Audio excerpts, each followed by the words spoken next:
talk about sewing supplies. Now, you need more than just the basics, which is the sewing machine and the iron and ironing board, you know, your mechanical things. But you need a lot of little things, or really not a lot. You can buy all kinds of things. There's everything under the sun out there. But I did make up this Sew Chill sewing list. It's a basic list. So these are the things that I decided that I really use every time I sit down to sew. And I wanted to share that with you in case you're new and you're not sure what to buy.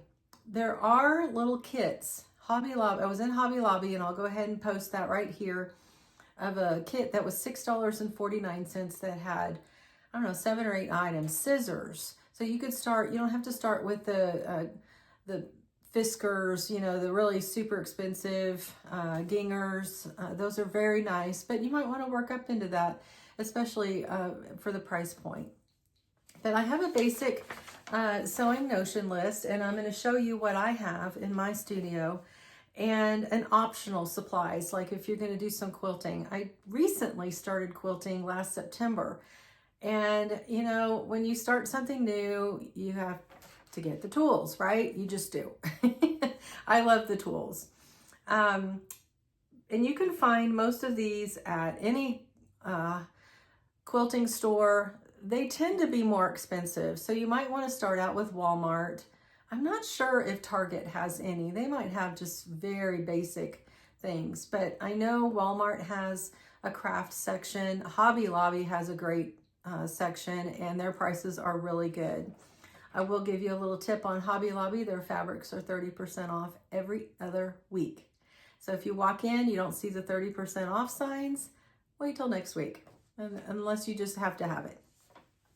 Okay, so let's start with the list and look around your house and see if you have these already. Some people already do. Maybe ask your mom, your grandmother, sister, aunt, you know, whoever sews, if they have extra supplies, ask them. Another place to check would be Goodwill, because a lot of people, when they clean out estate homes, they just donate all of this stuff to Goodwill or ARC or whatever, you know, like Salvation Army, you know, some thrift kind of store. Check to see what they have. But the first thing on the list is a pair of scissors only to be used for fabric. Now, these are mine, and I have a little tip so you can tell your family, when you have a ribbon on it, you can't use it for crafting. And this is only for fabric. If you use it for paper or anything else, it will dull them and you will have a hard time cutting your fabric. I mean, listen to that. That's just an amazing sound. Now this one, I did get at my quilting store. These are from Moda, and it has they're not very long. I would buy some that are a little bit longer, maybe a 9, 10 inch. But I liked the measurements. Have I used it? No. I really haven't used it. I guess you could when you're notching, so you know you're not going too far. So you need a really good pair that's dedicated for fabric.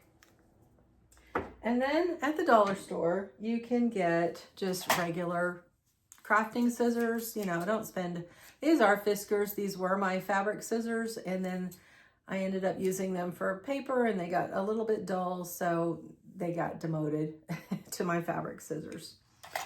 Another pair, now this, I would say this is optional, unless you don't have a serger, is pinking shears. And you can see they're like this zigzag. And you cut along, and it will allow your fabric to stay intact a little bit longer. These are from Fiskars. They're usually around $20. It's just a good idea to have them around. I don't use them a lot because I have a serger downstairs that I love, and I use to finish off all my seams.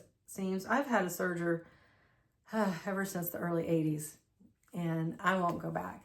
But these do come in handy, and lately, I don't know if you've seen those letters that are the kind of the quilted letters that people are cutting with the pinking shears around to make it decorative. You can do it for that too. So not required, But if you don't have a serger, you might want to pick up a pair. Okay, let's look back on our list. A pair of embroidery scissors. These are just small. This is not required, but I find very handy. My mom got these for me a long time, well, not a long time ago, several years ago, and she says these are the best to clip little threads as you're coming, instead of grabbing your big, huge scissors and clipping threads. She was right. I love these. I reach for these for a lot of little snipping things when I'm just cutting little threads on my garments from the seams. When I backstitch and have the machine cut the thread, there's still like an inch left that you got to snip off of there. So I do like these. These are Fiskars, and I recommend them. So you might want to add that to your list. Pins. Now, this is, I know mine looks like a mess, but this works for me. I usually have two. Now downstairs I'll have two. I'll have one sitting at the sewing machine, and I have one over at the cutting board. And then when I'm taking pins off and I stick it over there, then I swap them.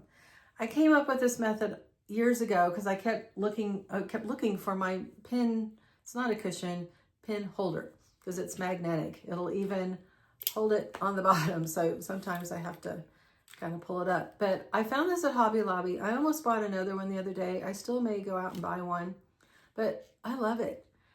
And I get two types of pins. These are quilting pins. Let's see if you can see them.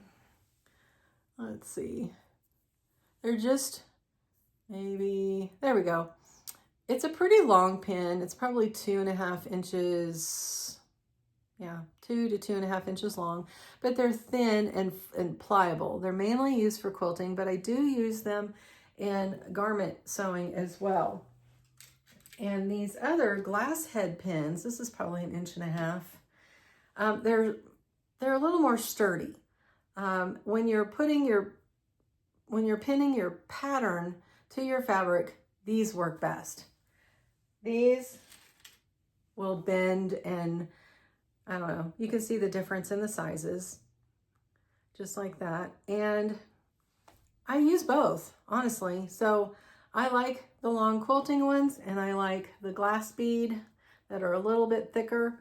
It holds stronger, you know, it has a little more strength to it, where this will like go into almost any type of fabric. So see what you like, but those are things that, you know, as far as the pins go, that work for me. Have a few safety pins. This works well when you're threading your elastic through the casing.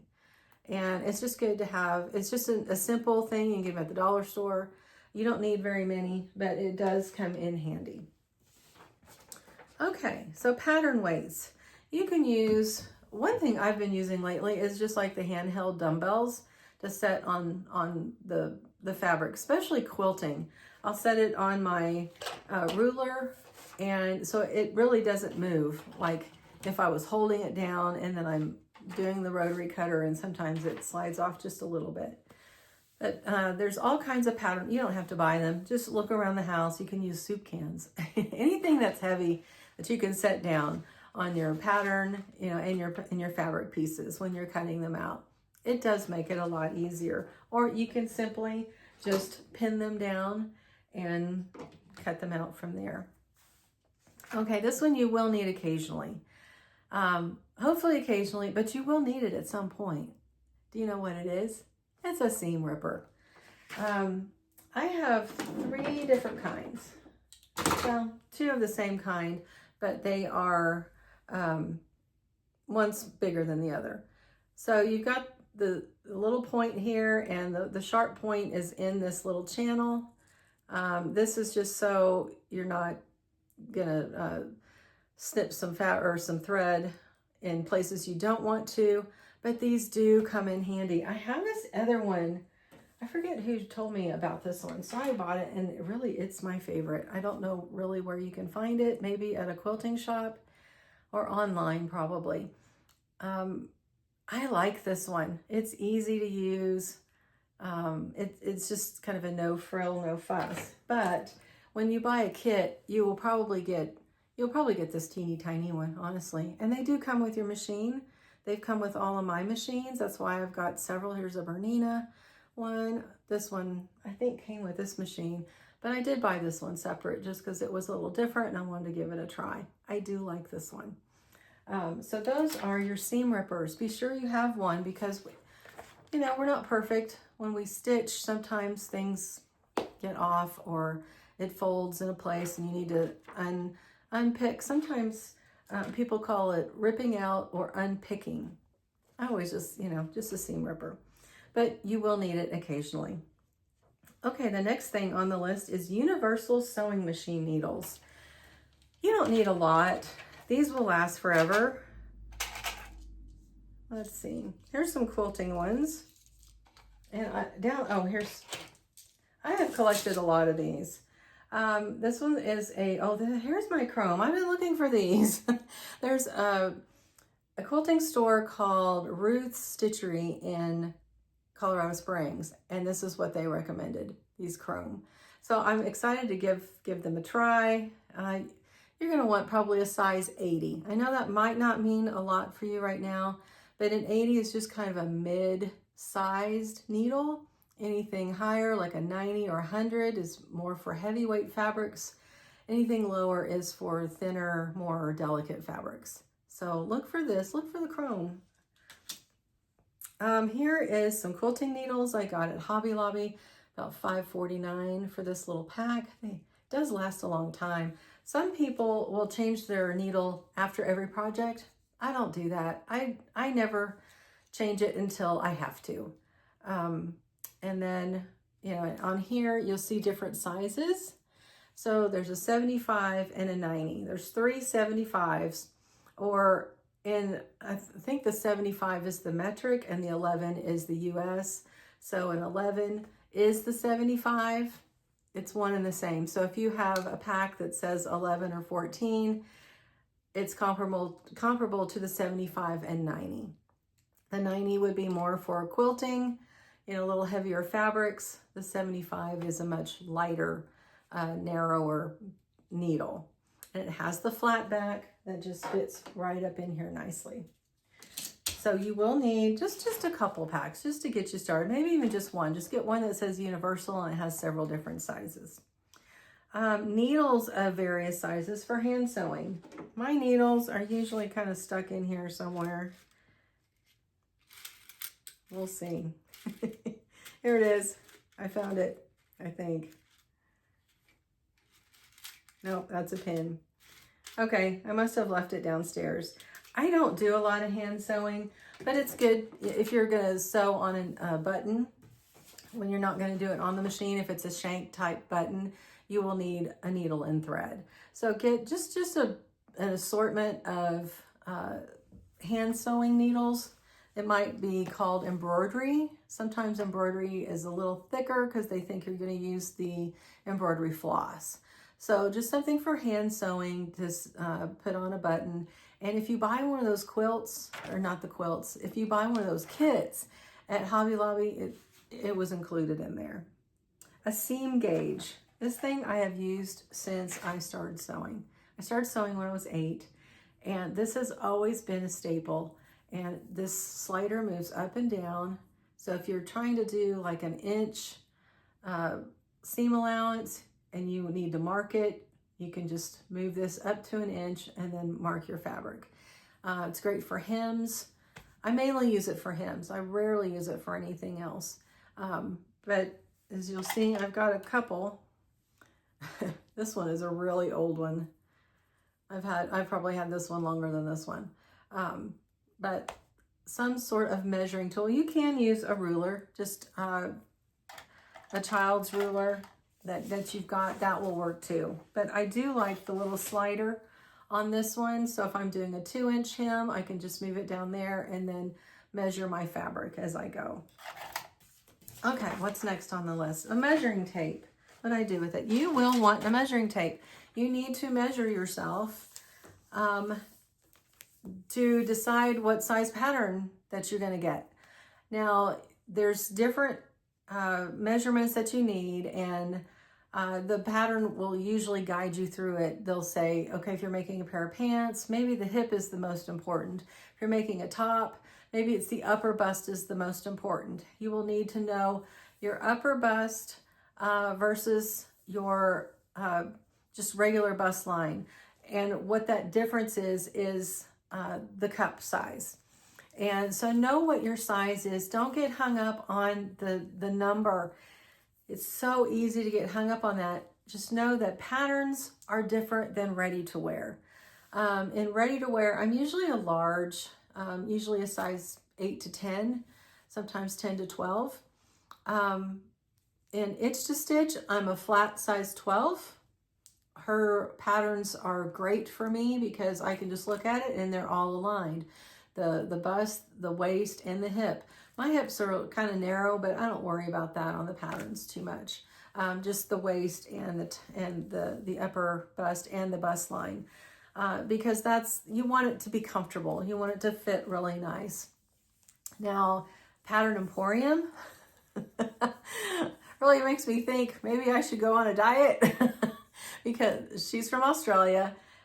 Kate is a delightful lady. You need to watch her videos. I'll put a link down below. She's an amazing pattern designer, and she designs patterns for the everyday life that we live. But I'm a size 16 to 18 there, which kind of hurts the ego a little bit, but it's just a size. It's just a number. It's the same as itch to stitch. They just size differently. There's no universal sizing, like 12 is this, 14 is this. And sometimes the patterns may run a little big and you need to size them down the next time. But get a measuring tape. One comes in that $6.49 pack from Hobby Lobby, so you'll be set. Let's see, heat erasable marking pen. That's the key. There's several different marking pens. Let's see, I got all kinds. I'll show you my favorite last. What you can find at Hobby Lobby and Walmart are these generic erasable marking pens. Now, you might want to try it on your fabric before you mark everything up and then it doesn't come out. That can happen. So if you'll see on this side is the disappearing ink. So it's air and water soluble. So if you just leave it there and you don't press it, you don't want to put heat on it because that will set it. It'll just disappear. But you want to test it out and see if it really does. And over here on the Mark Be Gone, that's the water soluble ink. You'll need a little spray bottle or some sort of water device to get rid of it. And make sure it goes away before you iron. Once you iron, it sets it in and you're not going to be happy. There are chalk options. I have found I don't like the chalk options. They don't always come out. On my very first quilting project, I used chalk I thought, oh, I'll just quilt this like in a crosshatch. Well, it worked, didn't come out. I tried and tried and tried to get it out. It's still there. So don't do that. Here's one I found. I have not used it yet, but I found it at a local sewing machine shop. It's a white marking pen by Clover. I thought maybe that would work really well on dark colors. Haven't tried it yet, so not sure. It's supposed to be heat erasable. I'll have to test it out first. So that's that one. Now this is my very favorite. This one's tried and true in my studio. It's a friction pen, Frixion. And this one's the clicker. I do love it. I love the purple. It shows up on so many things. All you have to do is mark it and then get your iron, and I was reaching for my iron, and then the iron will make the I don't know how it works, but it goes away. The marks go away, they don't come back. But again, test your fabric. You might have, I used this mainly on cottons and it works great. So you might want to try it out on a rayon, make sure it comes out, a wool, whatever fabric that you're working with, because you don't know if it's gonna come out or not. But that one is my favorite. And then thread. Do I even have, yes I do. There's all kinds of threads out there. And the Gutermann, I think, is one of my favorites. This one is just, here, we'll use my snipper. There we go. Had all kinds of threads on it. I do like this one. Go to Hobby Lobby and get the thread, get the cheap thread. Really, I find it's a good price. It's Sewology, and it's a great place to start. Gutermann can get expensive. There's only 100 meters or 110 yards on this little guy, but for most sewing projects, this works well. I think these are about $5-ish each. You will collect a lot of thread. Let's see what I have up here. I've got a Sewology up here from Hobby Lobby. It's just, I think it's a nice thread. I have not had any issues with it. It sews through the sewing machine really nicely, and you should try it. At least it's inexpensive. Walmart has some brands. I don't know what they have, and Michael's has a whole thread display now. I'm not sure what brand theirs are. There seems to be the bigger spool. So just check your local places and see what they have. So that's all my basic sewing. Now you should have extra bobbins to use, and bobbins are not universal size. Like this passport has a different bobbin than my baby lock downstairs. Even though they look the same, they're not. I'm not sure what the difference is. They're probably just off by just a hair on the size. Okay, so let's move down to optional sewing supplies. This is if you're planning to use a rotary cutter. I use my rotary cutter all the time. You do need a mat. Let me go grab this mat to show you. They're all different kinds of sizes. Walmart sells them, Michael's sells them, Hobby Lobby. See if you can find them on sale.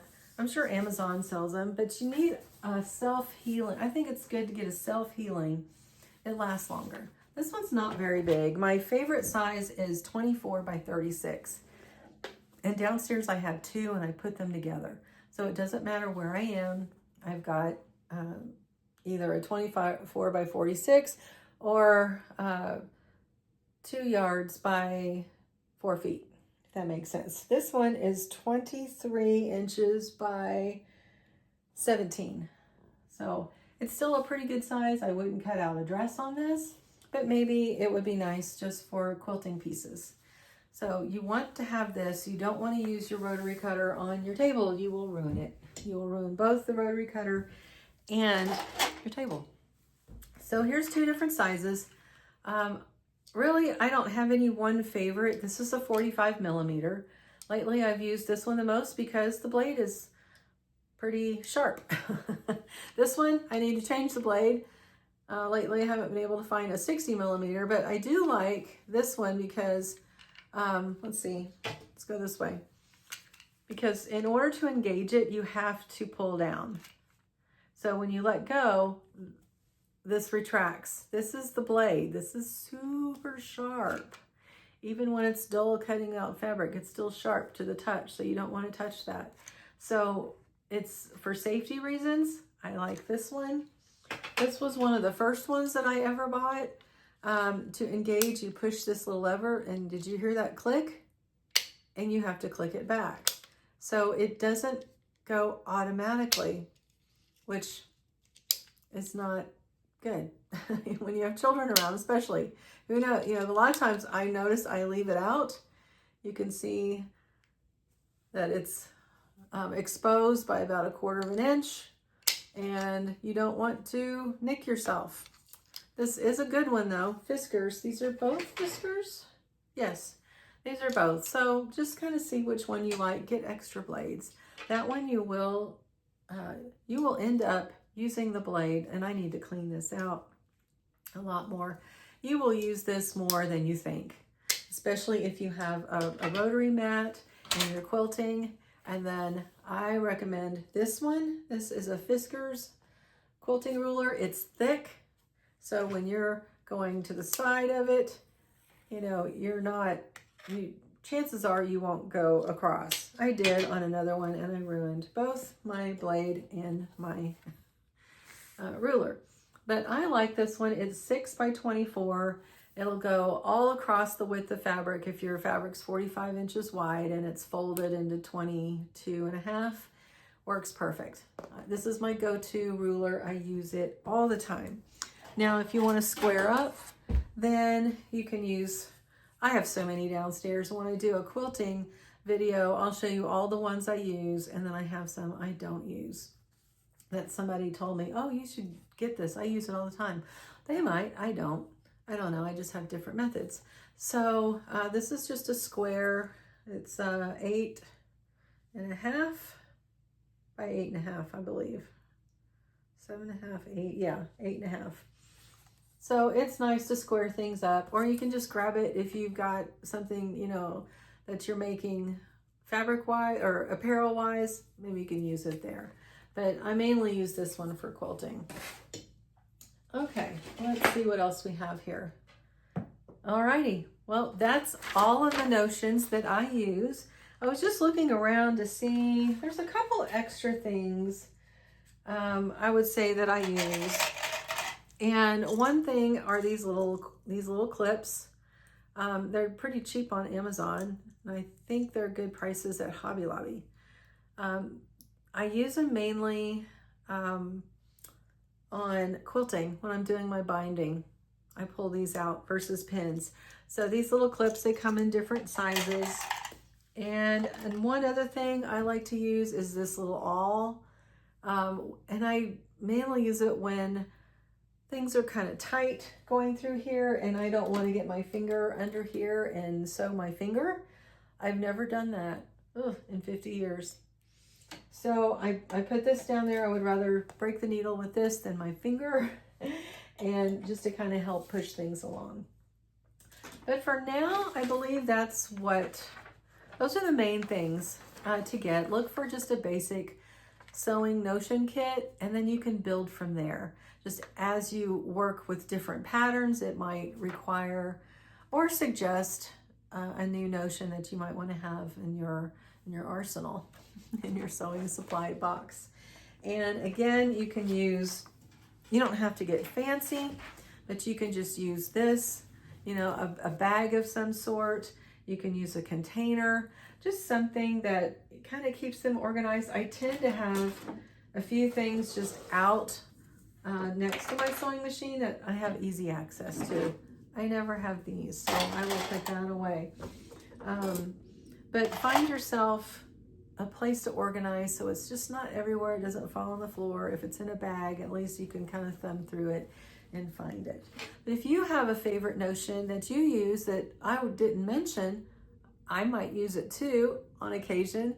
Let me know and comment, and let's just chit chat about that. Notions is really the heartbeat of sewing. You've got to have the right tools. And I would love to hear from you. And that's all I have for today. So I hope you have a great day and happy sewing. Bye-bye.